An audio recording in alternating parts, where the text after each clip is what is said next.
Because Capital Ford is celebrating 60 years in business, we're holding a very special signature sales event where we're rolling out our strongest offers of the year on every new Ford car, truck, and SUV in stock, like a new 2025 Ford Bronco Sport. Lease today for just $399 a month or 0% APR for 60 months, plus no payments for 90 days on a new 2025 Ford F-150. But hurry, this signature sales event is for a limited time at Capital Ford in Santa Fe.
Hey, what's going on, Lobo Nation?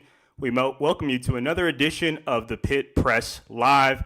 I'm your host tonight, Nick Nunez. I'm joined by my co-host, Mr. Eric Moulton. Eric, how you doing tonight, man? I'm doing good, man. Really looking forward to this. We kind of threw this one together last minute, but really happy to land the guest that we did tonight. Covers Nebraska basketball exclusively. So really get a firsthand look of what Nebraska basketball looks like. They've kind of been picking up a lot of momentum, especially with their new head coach over the last couple seasons, and the Lobos got a tough matchup ahead of them. So excited to jump into this conversation and really pick his brain on what Nebraska basketball looks like. Yeah, for sure, man. Lobo's got a tough matchup on Thursday, 5 p.m. Mountain Time tip-off against Nebraska in the Hall of Fame Classic. Also got Lobo football coming your way this Saturday. We'll have on Greg Archuleta, former beat writer for the Albuquerque Journal of 13 years, and my dad, Ed Nunez, join us in the second segment of the show. But our first guest tonight is Blake Schroeder of the Scarlet Shoot-Around. He has a podcast where he covers, along with another gentleman named Mike, exclusively Nebraska basketball. I'd encourage Lobo basketball fans to go check that podcast out. You can find it on Spotify. And Eric, why don't we bring on our guest to let him talk about it more? Let's do it.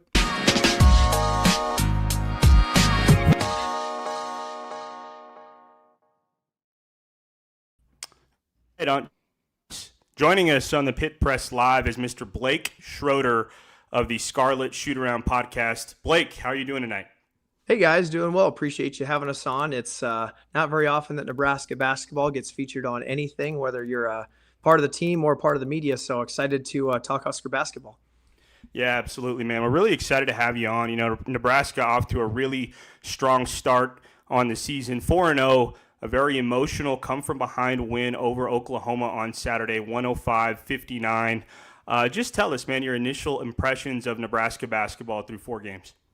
Well, I think the season started with a lot of hope. Fred built this roster very opposite of what we had last year. And Bryce Williams, who's now, I believe, on a two-way contract with the Detroit Pistons. He actually, don't quote me on this, but I think he led the Nebraska Cornhuskers basketball program in history in total scoring. Now, part of that is inflated because we played 4 games in the Crown. But, I mean, nonetheless, a very remarkable achievement. So we lost Bryce Williams, again, our best player, and then our second best player, Juwan Gary, who is more of an athletic rebounder. Very, very good player who I believe is playing professionally overseas. So a lot to replace, a lot of production to try to replace coming into this year. And Fred Hoiberg approached it from a very big shooting perspective. So they brought in a bunch of guys. Price Sanford from Iowa. So far, I believe he's a 40% shooter from deep. Kendall Blue, who we haven't seen play much to this point, pretty far back in the rotation, but he was a 42% shooter at St. Thomas before coming to Nebraska. They got Rink Mast back from the 2023-24 tournament run. He's the heart and soul. He's a 24-year-old Dutch forward who is shooting, I believe, 50-some-odd% from three, 53% from deep right now on good volume. So he is a matchup nightmare. They got Berke Buchtenschel back, who's more of a rebounder, dirty play kind of guy, get down and get rebounds, that kind of thing. So it's a very different roster, one that I think Fred Hoiberg has always wanted, and it is the most optimal to utilize his offensive play style since he's been here at Nebraska. So, the ceiling is high, the floor is low when you're going to shoot a ton of threes, as Nebraska is kind of their bread and butter this year. So here's to hoping that, at least for our sake, that they're falling in Kansas City. We're speaking with Blake Schroeder of the Scarlet Shoot Around podcast. Blake, when I look at some of the statistics for Nebraska, number 41 in the Ken Pom, 24th in the country in turnover percentage, and 22nd in the country in effective field goal percentage, 20 assists per game, which I think is tied for 17th best in the country. What stands out to me, man, is just a very efficient team. That's what the numbers say. But just tell us what this Nebraska offense looks like. Oh, it's live and die by the three-pointer, man. It's, in part, when Nebraska played Oklahoma, they got really in love with the three early, which led to, down the road, if you start cold, they ended up, I think that comeback was a 16-point deficit at one point. So Nebraska can have the tendency to fall in love with the three a little bit too much. But what we saw in the second half, again, just speaking to the Oklahoma game, was more of a full-on intent to work inside. So we saw old school post-ups from Rink Mast, from Berke Buchtenschel, Price Sanford, who was never really thought of as a driver, actually had some really nice finishes, up and unders around the rim, which, again, nobody saw that coming. He's currently top 130 in the country in two-point percentage, which has been a huge boon to the Huskers offense. As again, we lost Bryce Williams, who was that athletic driver. This team is still kind of finding its footing, but to this point, they're 29th nationally in three-point attempted per field goal attempted, so they're just letting it fly. Very similar, in fact, to the play style of our bitter rival Creighton, the let it fly Jays. So we almost, knock on wood, we might be better at their play style than they are this year, but it's been fun to watch. And again, there's going to be really high highs with this team. We're going to beat teams we shouldn't, and there's going to be some really low lows when they're not falling. So again, here's to hoping that they're falling here this week. Hey, Blake, I do want to talk to you about some of the high highs. You guys are coming off a big-time win over Oklahoma, which we're showing on the screen now.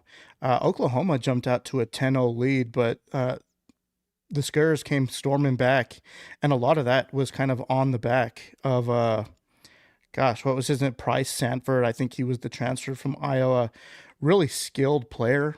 He poses a lot of threats. I think he's 6'8", 6'9", but he can shoot it from the outside, and he also can put it on the floor. So tell us a little bit about, one, you guys were at this game. What was that like being there? And then break down Priceford's game, or Sanford's game, for us. Yeah, again, he was brought in as kind of the crown jewel of this transfer class. He was the priority target.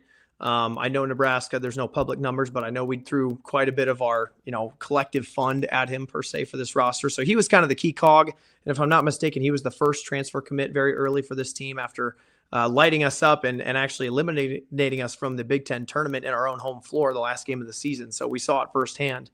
So he's been a rock star addition. Again, you just look at his stats so far this year, averaging 17.5 points a game, 4 rebounds, 3 assists. Against Oklahoma, actually, he set a career high in both points and assists with 28 points and 7 assists. So the ball movement, again, with this team has been spectacular. And a lot of that comes from the 5-out system, which we saw really work effectively against Oklahoma. You'll see in a lot of these clips, Nebraska doesn't have anybody in the paint. They operate a lot of the time, again, from the kind of outside to in. Now, again, as we talked about going into that second half, Nebraska tried more adamantly to work inside, which, again, fans of the program weren't really sure that that was something that this team was going to be able to do, especially with the lack of physicality in a lot of ways of this ball club. But here's to showing, that they can do it. Now, the defense was very, very, very disappointing, as giving up 99 points and winning is not going to happen very often. Matter of fact, the 99 points is actually a top 10 worst defensive performance on an efficiency standpoint for Nebraska in the Ken Pom era. So the fact that they won that game is almost impossible. But when you shoot 68% or whatever it was in the second half from deep, magic things happen. But, Fred talked about it, and Porter Moser talked about it in the post game after the game at the Pentagon, saying that environment just plays so well to Nebraska in that it's a very short drive from Omaha and Lincoln, no more than 3 hours to get there. It's a very small arena, only fits about 3,000 people, but it reverberates. The sound is deafeningly loud. Again, if you haven't heard it and you couldn't believe me, then I highly encourage you to go listen to Porter Moser's comments in the post-game press conference. He had a ton of credit to give for this environment and said it was one of the more elite ones he's seen. So, the crowd really helped will Nebraska to this win and took a big comeback and some hot shooting, but they got it done. Yeah, Nick mentioned earlier when he was kind of introducing the team and introducing your podcast, but this is a team that's highly efficient, 24th in the country in turnover percentage. They only had 5 turnovers against Oklahoma. And you and I were chatting kind of behind or backstage before we jumped on, but you were mentioning that this team was not necessarily one of the most athletic teams, but they were going to be able to move the ball well, share the ball well, and also shoot really well. But when they faced a team like Oklahoma, who's predominantly going to have more athletes, more athletic ability, it looked like they were able to hold their own. And I compared it a little bit to what UNM looks like. They're not going to have a ton of athletes, but they do have some speed at the guard position. Tell us a little bit about how they matched up with the physicality of Oklahoma and how they overcame that.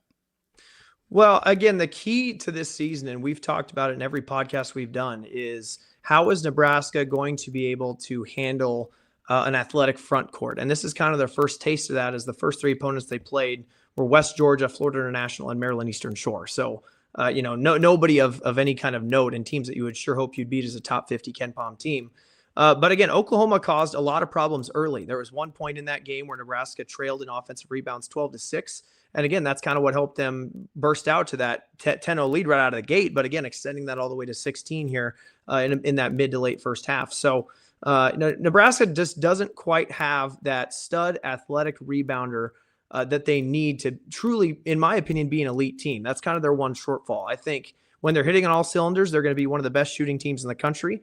They don't quite have the inside finisher or that rebounder, but here's to seeing that, I think Nebraska is going to play well in the non-conference. Again, they don't run into too many physical bigs. Winthrop has been playing well. They're a top 150 Ken Pom team coming into Lincoln after the Hall of Fame Classic. So we'll kind of see what it looks like with them. But outside of that, Nebraska really doesn't play many physical bigs until we get to Big Ten play. So this might be a team that comes into Big Ten play a little bit cautious and that, maybe a 9-1 record or whatever if they play well. But again, Ken Pom's still projecting them to I think 9-11 in conference season. So they've played well against teams they should play well against, but how are they going to overcome that athletic disadvantage once they get into Big Ten play? That's still to be seen. Yeah, Blake, wanted to switch gears with you and talk a little bit about Nebraska's defense. One thing that stands out to me, you got Price Sanford at 6'7", Rank Mast at 6'10", and Burke at 6'10". So they got a lot of size in the front court. Just a couple stats for them that I wrote down. They're 55th in the country in defensive effective field goal percentage, and they're not putting a lot of teams on the free throw line. So just what are you seeing from this Nebraska defense? Well, what you'll see is Nebraska runs a very, very unique defense, and it's either the best thing you've ever seen or it's the worst thing you've ever seen, depending on matchup. So what Nebraska likes to do is trap in the short post. So anytime an athletic big, which I know in New Mexico's case, you guys have a very talented big man, he is going to get doubled constantly. So the key to beating Nebraska's defense is that big being able to pass out of it onto open shooters on the perimeter. Now, the reason I think Nebraska, at least to this point and what the stats show, is going to be a decently sized favorite in this game. I think Ken Pom projecting an 8-point favorite right now is because New Mexico so far hasn't shown that shooting from deep to take advantage of what Nebraska is going to do. That's stud big. I've done a little bit of research on him. He's a 22-year-old European freshman, so that's going to cause Nebraska, I'm sure, some problems, averaging a double-double. But if New Mexico can hit shots from outside, they haven't shown, I think, too much of an effort on at least taking those 3-point attempts to this point. But if they're able to hit shots, Nebraska's going to be in some trouble, because Nebraska is not going to be able to survive on shooting, 38, 40% from deep every game. There's going to be a cold game. Now, I will counter that, my own point, in saying that Nebraska is usually going to have to shoot poorly to lose a lot of these non-conference games. The defense is good. Nate Lenzer runs a quality defense. But again, if you're not able to hit threes off of that trap in the post, you're probably going to have a long game. Focusing on the guard play, Blake, looking at Sam Hoiberg is the coach's son, averaging 7.8 points per game. Not a whole lot of size, 6 foot, but there was a stat that Nick pulled up that he's actually like the second leading rebounder on the team, which seems a little odd to me. But then you also have like a Jamarcus Lawrence transfer from Rhode Island, 6'3", averaging about 8.8 points per game, shooting 8 for 16, 50% from three on the year. Those are two of the smaller guys on the roster. Tell us about them. Are they guys that are going to be able to push the ball up the floor, kind of change the pace of the game, or are they kind of just pieces that kind of make the whole system work? Yeah, so Nebraska really tries to play with tempo on the offensive end. They rank 50th nationally right now in offensive tempo, so they try to push the ball, but they pick their spots at the same time. Fred Hoiberg, head coach, often talks about playing with pace, but that doesn't necessarily mean running up the court, but playing quickly and finding an open man throughout the course of a possession, which again is why you see the assist numbers are what they are. And Nebraska's done a fantastic job moving the ball this year. Now, to talk about Sam Hoiberg, coach's son, from the outside looking in, if you don't watch Nebraska basketball, even a lot of people in the Big Ten, will sit here and say, well, Sam Hoiberg, coach's son, he only plays because nepotism and this and that. But Sam Hoiberg is actually our third most valuable player in Porpagatu on Bart Torvik because of his defensive ability. He is one of the better defenders Nebraska has had over the past decade, and a lot of people think that he's going to have every chance, if Nebraska has success this season in the Big Ten, to be an all Big Ten defender. And he's been with the program for 5 years. We all know in the era of the portal, that's not going to happen very often anymore. So he understands the system better than anybody. He's very fast, very quick on his feet, has a great knack for getting steals. He's averaging 2 a game this year. And honestly, I expect that to get even higher. He's really a stopper. And despite his size, Nebraska will commonly put him on the best guard threat on the opposing team. And that guard's going to be underneath his scoring average, typically. So he is far more dangerous than what his profile would say he is. And he's a guy that I expect to make a really, really big impact in what is his first year starting for this program, again, as they head into Kansas City. You mentioned Jamarcus Lawrence. Not quite as good of a defender as Sam Hoiberg, but a little bit better of a shooter, and you'll see more volume out of him. He's been our primary point guard. There's a little backstory there. He actually played for Nebraska during that tournament run in 23-24, transferred out of the program to Rhode Island in 24-25, and actually transferred back to Nebraska for this season. So again, he's similar in that he knows the program, he knows the offensive style, he's been around the city, and he kind of understands the coaching philosophies and all that kind of stuff. So another great transfer portal re-addition for this team. And the guards are fantastic, but this, again, as I talked about earlier, the heart and soul of this team is Rink Maston. What he's been able to do from a forward position, playing that 5 out, scoring 15 points a game, 8 rebounds, 4 assists, shooting 53% from deep. I mean, that is a guy that's invaluable. Yeah, so really focusing on Mast and Sanford, I think those are the two guys that kind of highlight this roster and have been carrying a lot of the scoring load. But watching some of the bits and pieces of the film against Oklahoma, it looked like Berke. I'm not going to try to pronounce his last name. Maybe you can do that for us. But he's a Turkish UCLA transfer, second year with the program, 9.8 points per game. He looked to be more of a concerning X factor for me, coming from a Lobo fan, someone that watches from the other side. He's got some size. He's got some of that stretch feel to his game because he can shoot it from the outside. And he's got like that pick and pop ability too, because he's screening for the guards, but he's also popping out and kind of posing a threat from the outside. How would you describe his game, and how does his like ability on the floor kind of add an element to this offense? Well, what the fascinating backstory to Berke, and it's pronounced Bayuktingel. If you're not from Nebraska, you would never know that. But he has been a huge advantage for this program comparative to what we got out of him last year. Last year, he suffered a foot injury. And to be quite honest, even in his own saying, he was out of shape. He was probably 20 pounds overweight of what, he would like to be ideally. Well, this offseason, he made the distinct choice to stay in Lincoln and train with the Nebraska training crew and be around the facilities and the training table and all those kind of things. And he rebuilt his body in a way that he is fantastic. If you talk about athletic rebounders, he's probably our number one option. And he's, again, not a great shooter, but he can shoot. He's only shooting 25% from deep this year, but he will take 1 to 2 a game.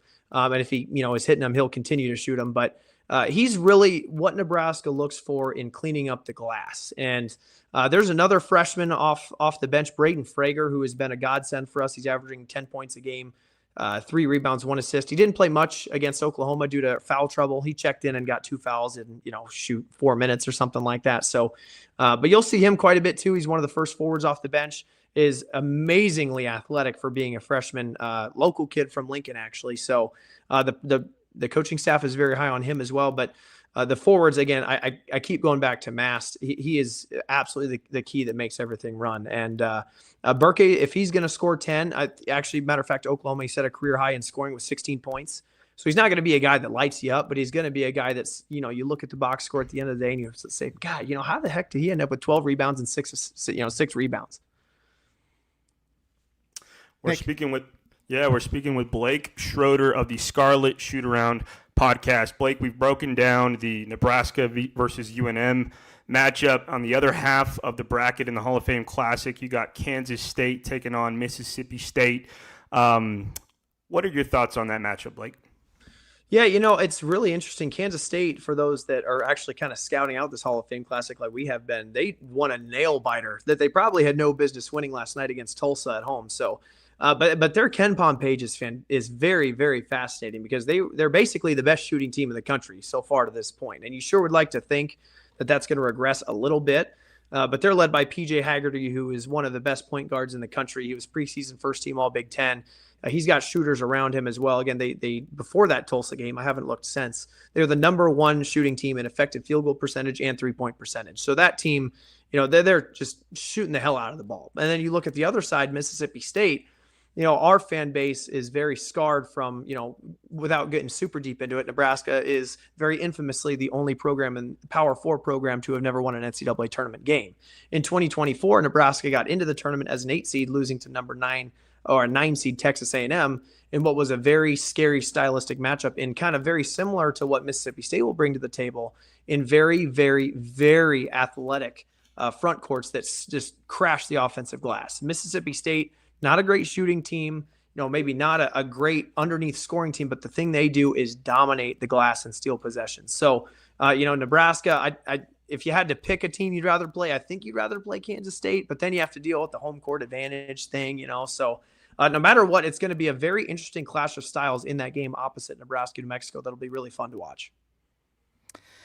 Hey, Blake, I want to ask you some more general questions about the program, about the university, athletic department support for basketball, because again, right before we jumped on, I told you that I went to school in Peru, Nebraska for 2 years, and that was just like an hour and a half, 2 hours outside of Lincoln, and everything is Nebraska football. Like, it's literally a religion for most folks out there, but basketball kind of takes the back seat to that a little bit.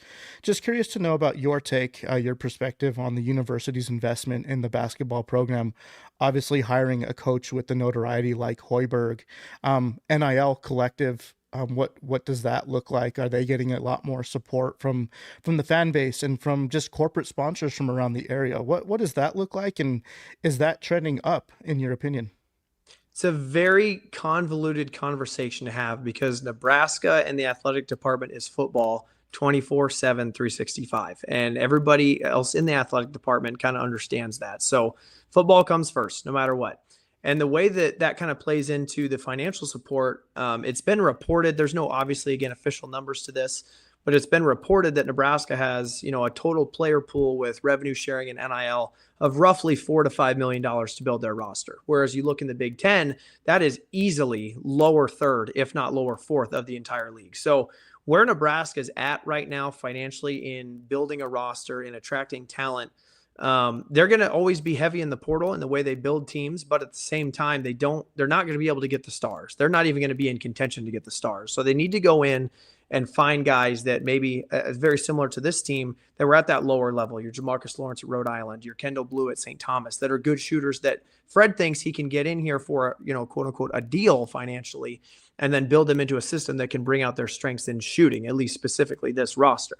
Now, when you look at support and donors and building that NIL fund, again, when football comes first, the unfortunate reality for Nebraska basketball is that if John Doe, a donor, has, call it $100,000 that he's going to give to the university, he will give it to Matt Rule, the football team, and everything with the football operation to it. Even if they're having a bad year trending down, this year they're a little bit better, but traditionally they've been in that 5-7, 4-8 range over the last decade. But donors are still far, far, far more excited to donate to that program than to Nebraska basketball. And a lot of that has to do with the lack thereof of historical success that Nebraska has had, again, in being the only Power 4 conference team to have never won an NCAA tournament game. We hear it all the time. We're used to it. But that kind of, way of looking at the program is what has caused it to fall behind financially a little bit. Now, we have a beautiful arena, beautiful facilities, and frankly, the fan support is second to none when they're good. But that's the key to this, is when Nebraska basketball is good, people will support the hell out of it. And I'd almost like to say that our podcast is an extension of that, is we're really the only ones that cover basketball as a primary source. We don't do any football stuff or anything like that.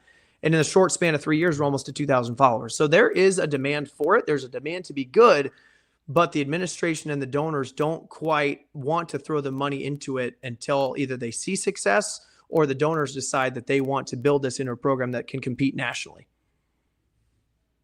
Revisiting last year, you guys saw some success in the 2025 College Basketball Crown. I don't think you played. No, you played UCF in the championship game, but a team and a program that we're extremely familiar with in Boise State was another semifinalist in that tournament. But in that game, Juwan Gary was the MVP for Nebraska, one of the top scorers in the tournament, Bryce Williams. So I could assume, kind of being an outsider looking into the program, you saw some postseason success. Now, was that kind of something that you can build a foundation off of and catapult into this year, maybe setting the expectations a little bit higher? It's so hard to look at it from a sense of, is the crown a success? Because I think a lot of Nebraska basketball fans would tell you any kind of winning in the postseason is a success. But the goal is now and always will be winning that NCAA tournament game. Not getting to a Final Four, not getting to a Sweet 16. Winning a single game is the goal. That's all. Again, I kind of think of it, and if you look in the terms of even, like New Mexico, you guys, when you make the tournament, you want to make Sweet 16s and things like that. Nebraska is different in that we will celebrate a NCAA tournament berth like it's the best thing to ever happen. So like the bar is so low comparative to the facilities and, by extent, the funding of what this program has, that success is basically defined by that one factor. Are you going to win an NCAA tournament game, and are you going to make the NCAA tournament? So is winning the crown good? Yes. Does it help recruiting? Maybe. I mean, you're exposed in national television a little bit more, I guess. But is it something that I guess the program can really build off of?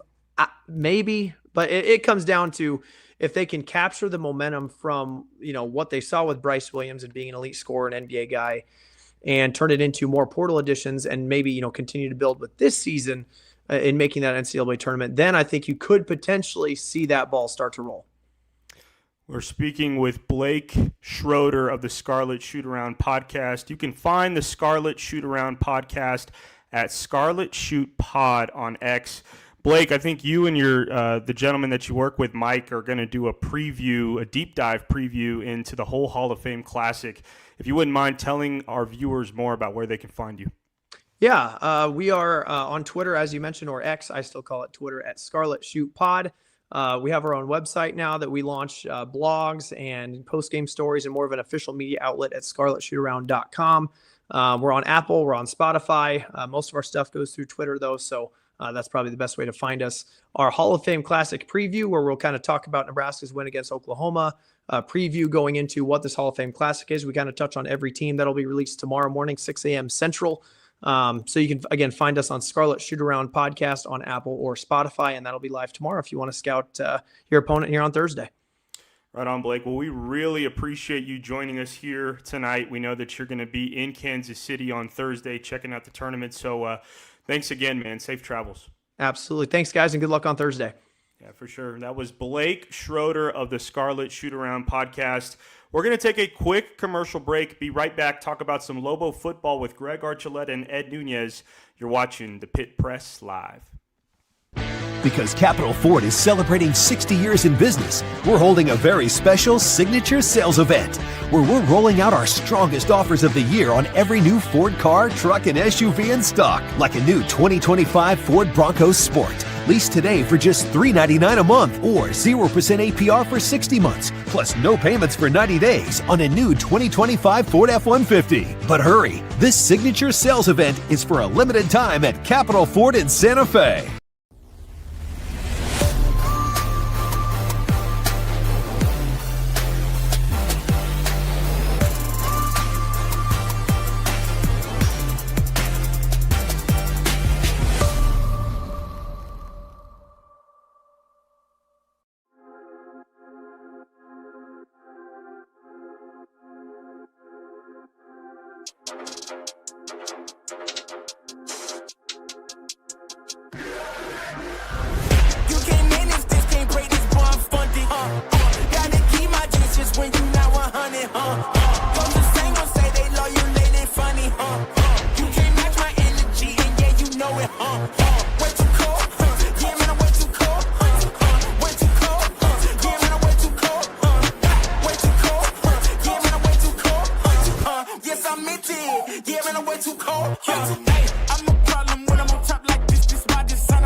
Hey, welcome back, Lobo Nation. Welcome back to the Pit Press Live. We're going to switch gears now and talk about Lobo football. We're joined by two gentlemen, Mr. Greg Archuleta, former beat writer for Lobo football of 13 years of the Albuquerque Journal.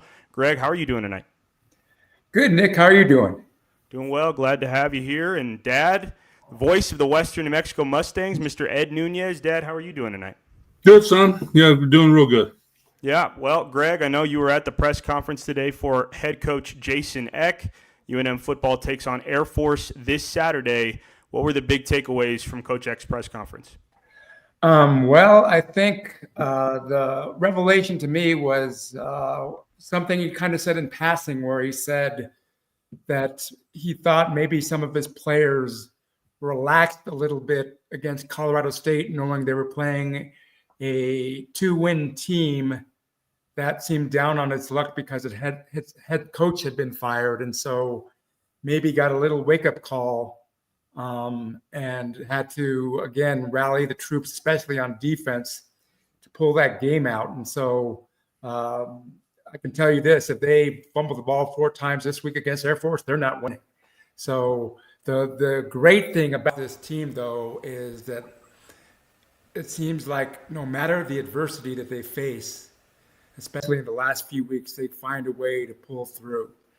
And, I mentioned to Ed at the game on Saturday, it seems like, and maybe not the whole team, but maybe the offense sometimes plays to the level of its competition. So hopefully they can get untracked against Air Force and have something to play for in the season finale against San Diego State. One more question for you, Greg, and then, Dad, I'll throw it over to you. But UNM takes on Air Force this weekend, Greg, on Saturday. Air Force, a team that's 3-7, but I think they've lost 3 games by 3 points or less. Very easily could be a 6-win team, as Coach Eck was talking about at the press conference. Tell Lobo fans what they need to know about Air Force. Well, the one, I guess, break, if you will, and I'm sure that Coach Eck wouldn't call it a break, but the Falcons lost their quarterback, Liam, and I don't know if I'm going to butcher his name, Zarka, in the first half against UConn. And so they're going actually with a backup or a fullback that was their red zone or their Lobstein quarterback and Kemper Hodges. And so the good news is you don't see their regular quarterback. The bad news is, and the Lobos have seen this before, sometimes with the unknown of the quarterback, you don't know what you're going to face. And so it's kind of, they don't know how to prepare exactly, but, it's still going to be triple option based.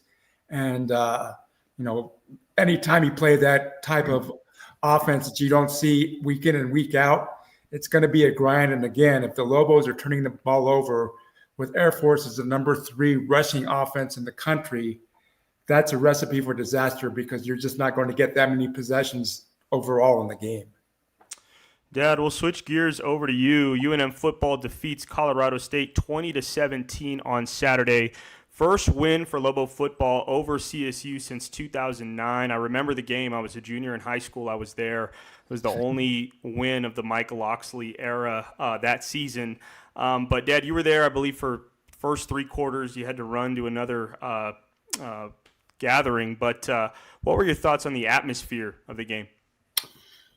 Greg and I were upstairs in the press box, so I didn't, get the fan atmosphere, but they said there was 27,000 fans there, and I think they started sprinkling in a late arriving crowd because I looked across and I thought, wow, he wanted 25. I don't see that, but they got to 27,000, so you really can't hear the fans. But the atmosphere, I think, Greg and I talked a lot about it. New Mexico, 4 fumbles, you're lucky to win the game. Their offense sputtered. Coach Eck talked about that. Jack Lane had Keegan Johnson open in the first quarter, and Greg and I saw that, and Johnson just dropped the ball. So they left a lot of plays on the field. And Greg said they were a little bit overconfident. I guess I could see that. CSU fired their coach. They lost their best running back. New Mexico's defense held them to 13 yards rushing. So I'm glad they got the win. And Coach Eck said that good teams figure out ways to win, to get wins, and that's what they did. But Greg's absolutely right. They can't go to Air Force. That triple option has always befuddled the UNM Lobos going back to when Fisher DeBerry was the Air Force coach. So they just cannot afford to play that kind of game. It was very, and Greg, you talked about this a couple weeks ago, cleaning things up, playing clean. They didn't do that Saturday, and they still won, to their credit. But they cannot play like that Sun at Air Force. Yeah, Dad, 2 games down the stretch for UNM. They are still in contention to be in the Mountain West Conference Championship. I mean, when I think about Lobo history, I got to go to you and Greg. But, Can you think of a time in Lobo football history where there's been this much excitement around Lobo football this late in the season? Been a long time. I think the last time was, and I talk about this with the Bob Davie era. And, we had Lamar Jordan on a couple of months ago, about 2 months ago or a month ago. And that guy was so enthusiastic and excited to talk about Lobo football. And it had been years since he played there. And so I think when you go look back at Lamar Jordan and Daryl Chestnut and Terrion Gibson and the Jarrell Presley and the speed that they had, I think that was, we went to the Arizona, the New Mexico Bowl, son. I think they lost to Arizona, but it was a lot of excitement there. So that's about the last time I can really remember. And then I think when we talked to Lamar Jordan, it reminded me of how really good that team was, and we didn't maybe give them they only got 22,000 fans, and I think they're one of the nation's leaders in rushing if they didn't lead the nation in rushing. So 7 wins, and Arch is a Lobo football historian. He covered the beat for a while. That is pretty darn good in the first year where a lot of people didn't think they'd win 3 games. So 7 games is overachieving. And you know what? There might be a chance, and things have to go right here and there for New Mexico to possibly play in a Mountain West Conference championship. And I don't think they've won the what was it? The last time they won was 64, the championship, the Big Skyline, I believe, the Big Sky Championship, Skyline. So, son, you were there with me when you were young with Rocky Long. You saw a lot. We didn't miss a lot of football games when you were young. So I think this is a very, very exciting time for UNM football. Greg, kicking it back over to you, there's so many different scenarios for 6 teams in the Mountain West football standings. A lot of them have contention for second place. It seems like San Diego State controls their own destiny for first place. But what do the Lobos have to do, and what has to happen for them to get into the Mountain West Championship game? Well, there's a lot of combinations, and I know Frank Macagliano did a good job of putting that in his press notes. What Coach X said, job one is, you can't talk about that until you get a W this Saturday. And to go back to Ed's point, yes, they did lead the nation that year in rushing with 350 yards a game in 2016. And so the interesting thing about this team is that crowd on Saturday was the largest in November for a Lobo home crowd since 2008. And so we've got to get fans excited about the season finale with a win on Saturday at Air Force. If that happens, the Lobos beat San Diego State. They need a few things to happen. I'm going to look at my notes here. They need Boise State to lose either to Colorado State at home or at Utah State. Fresno State to either lose at home to Utah State or on the road at San Jose State. And Hawaii to lose either at UNLV or home to Wyoming. So there's a lot of things in play here coming down the stretch, but at least the Lobos do have a chance. And when they started the season 0-2 in the conference play, who thought that we would be talking about a possible conference title game matchup? And so they've gone miles. We talked about, sometimes they win ugly, like against Nevada, against Colorado State, but we also saw how they bounced back after the Nevada game and played perhaps their best game against Utah State. So hopefully the same thing will repeat itself on Saturday at Air Force. New Mexico, coming off the bye week, defeats Colorado State 20-17. Greg, Austin Brawley, the safety, comes back, and Coach Jason Eck was talking about how he just had an immediate impact. I mean, just talk about what you saw out of him and some of the other defensive guys on Saturday. The guy just has a nose for the football, and you wonder what kind of difference he would have made. Now, the defense has been the strong suit of the team all year, but just, from the season opener, missing all those games and coming back now. And, the fortunate thing is now he can play out the string and not lose a season of eligibility. Now, you always have to worry about the transfer portal with a guy like that. But if they can keep him, what a playmaker that guy is. And he was all over the place. And Coach Eck singled out a play where he knew the formation that CSU was in and read the play and just rushed the line of scrimmage, eluded the blocker, and made a tackle for loss. And I and Mountain West Defensive Player of the Week. And so that guy is just a playmaker as a freshman, he's a captain. And so that tells you how much respect he commands in that defense. And they're going to need him the last 2 weeks. And so, with him and guys like Jack Tenek back there anchoring the defense, Newbie on the line, the defense, I was trying to look back at one thing that defined why the Lobos were 7-3, because you look at the statistics. And even though we say the defense played great, statistically, they're middle of the pack in most areas. And so the one thing I could find was that the Lobos are 5th in the nation in points allowed compared to turnovers lost. So the Lobos have given up 21 turnovers on the season, which I think is 131st of 134 teams that I saw in the NCAA rankings. And they allow 25 points per game. So they actually give up about 1.2 points. And so that's 5th in the nation. And to give you an idea, Texas Tech, one lost team, leads the nation at 1.02 points. But they allow 12 points and only committed 12 turnovers. And so that just speaks to the defense, how many times they've been put in these situations of adversity and come through time and time again. And so I think that speaks to just the mindset that the coaching staff has, the aggressive play that Coach Eck has. I think the defense knows that Coach Eck is going to go for it on his side of the field, fake some punts. So they're prepared to go into adverse situations if necessary. And I think we're seeing the fruits of that, being the fact that they're 3-1 and games decided by one score or less.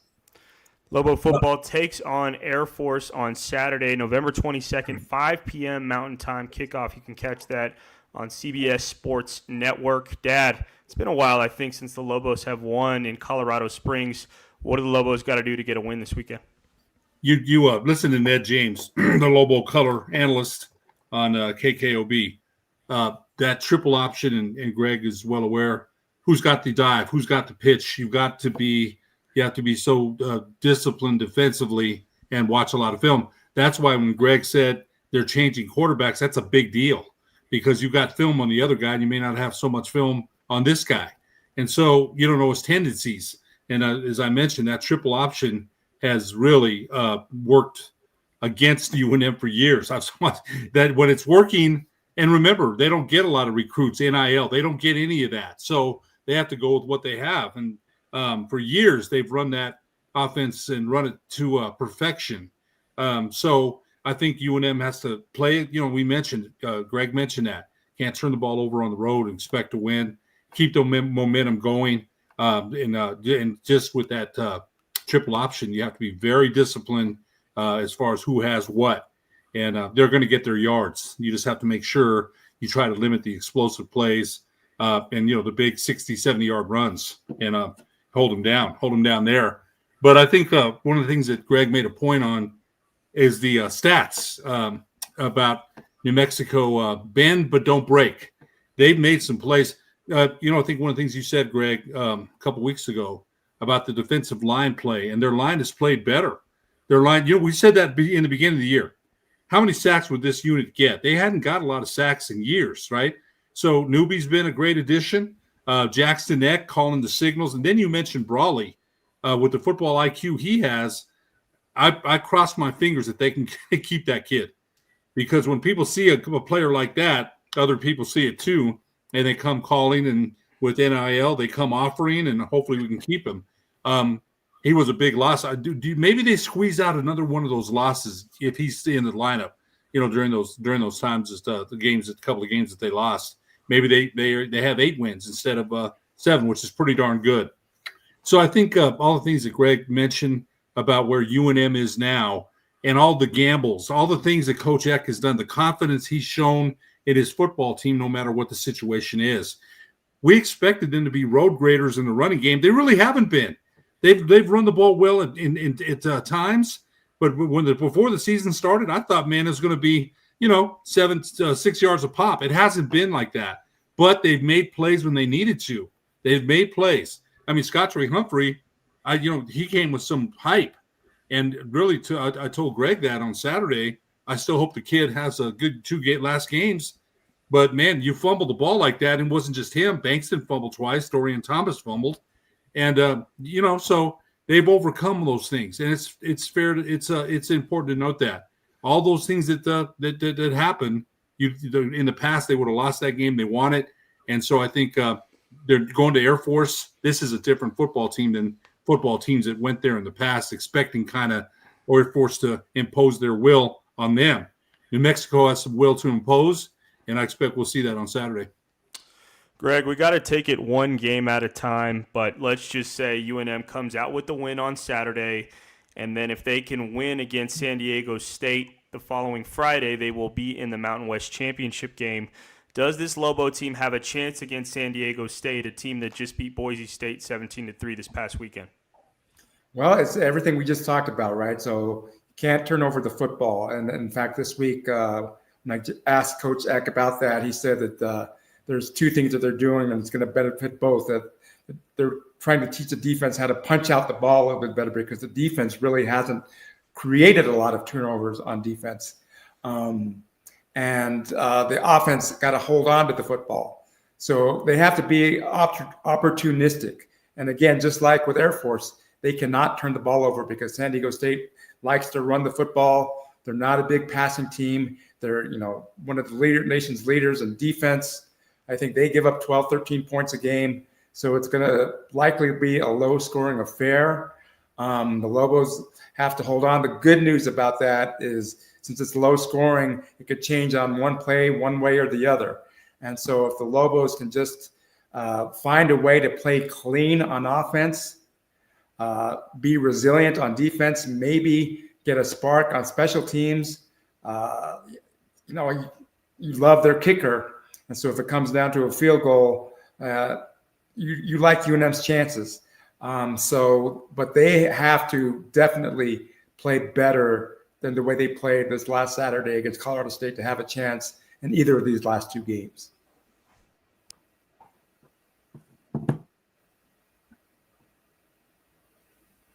Sorry about that.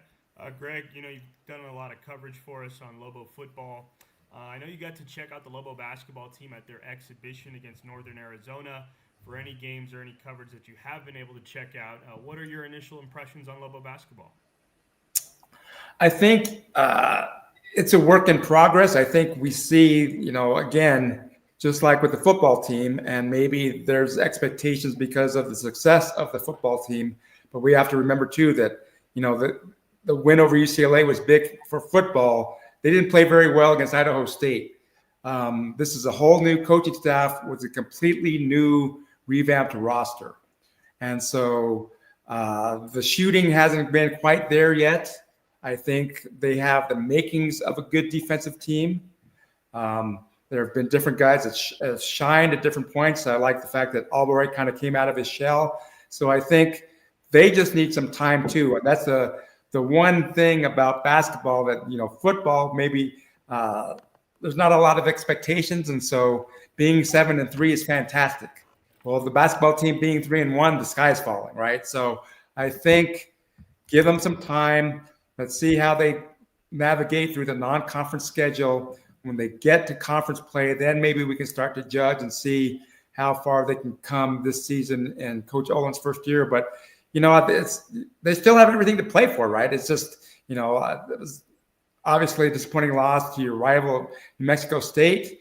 I did like the way they kind of rebounded for Game 3 against Riverside. I thought the last 10 minutes or so was really an indication. I know Riverside got tired, but it's really an indication of maybe what they can do when they impose their will. And so just give them time. I know, basketball fans are impatient, but this is a process too. And so it's early on, and they had the loss. They learn from it and move forward. Lobo basketball takes on Nebraska at 5 p.m. on Thursday, first game of the Hall of Fame Classic. Let's get to some comments. This is Eric Markham. Nebraska is really good this year. I don't see us getting the W, but I'm hoping we can compete and get better. I'm excited for the matchup. Dad, you were listening earlier with our guest, Blake Schroeder. What did you think of his breakdown of Nebraska basketball? They're going to be tough. I think one of the thing that stood out to me the most was that they're similar to UNM. They like to launch a lot of threes. They're going to create – they beat Oklahoma 105-99. And they're going to create some matchup problems for UNM's defense. And, I thought the guest was great. I thought that was a great guest, great work of breaking down film, Nick. So I thought that was it's going to be a good test for the Lobos, though, I think. And, I think Greg made some good points. I watched the game, son. You watched the game. I don't have ESPN Plus, but I watched it yesterday. And I think the thing that disturbed me the most, not disturbed, but Greg, you're used to 2 games of home and home. And you could say, hey, if the Aggies beat us, we'll get you here. We'll get you, we'll get you back in Albuquerque. And that Wasatch guy, number 9, he's so cocky, man. That guy hit some threes and he's, pulling his shirt up. I'm like, oh, man, back in the day, you'd say, wait till he comes here. Well, we'll get him here. And it's not there. And I hate Nick. My son knows. I hate losing to the Aggies worse than anything, man. But give them credit. I thought that it was a rivalry game, that Jones got confidence buoyed by that crowd, and he shot with confidence. New Mexico got caught in some rotations that weren't good, and New Mexico State took advantage of it. Nick, you mentioned some choppy closeouts on the shooters. They didn't close out as well as they had done before. So I think this is going to be a good test for the Lobos. But you know what? Let's give Coach Olin a chance. There's some comments I read later online. He's in over his head and just crazy stuff after 4 games. Let's give the man a chance and see what he can do here. And I'm excited for them. It's going to be a big challenge up there, playing Nebraska. And Santa Clara, is it right, Santa Clara? No, it's Nebraska and it's Kansas State and Mississippi. It's Kansas State. Yeah, so those are going to be challenges. So I think we'll see what happens there. Shout out another commenter, Ice Baby, go Lobos. Ice Baby, thank you for tuning in to the Pit Press Live. Greg, same question over to you that my dad kind of brought up, just on your thoughts on whether the Rio Grande rivalry in basketball should be 2 games a year. Oh, wow. As a fan, absolutely. I mean, you're talking to 2 grizzled veterans over here, Nick, that we're used to seeing 2 games a year, and for whatever reason, it's only 1, and hopefully they can figure out a way to get it back to 2, because I think both fan bases benefited, both schools benefit from it. I know there's been some issues off the court and off the field in the past. Hopefully they can resolve those, get back to playing 2 games to make it sense for both teams. And right now, for whatever reason, it doesn't work as home and home. But that would be ideal, because it's the biggest non-conference game of the year, I think, on both teams' calendars. More commenters. Eric Markham, if we play our best football and don't beat ourselves, we can win out against Air Force and SDSU.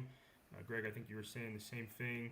Ice Baby agrees, and then we'll bring in John Romero. Coach Olin is the definition of classy. Good man, great coach. Lobos and Aggies are evolving.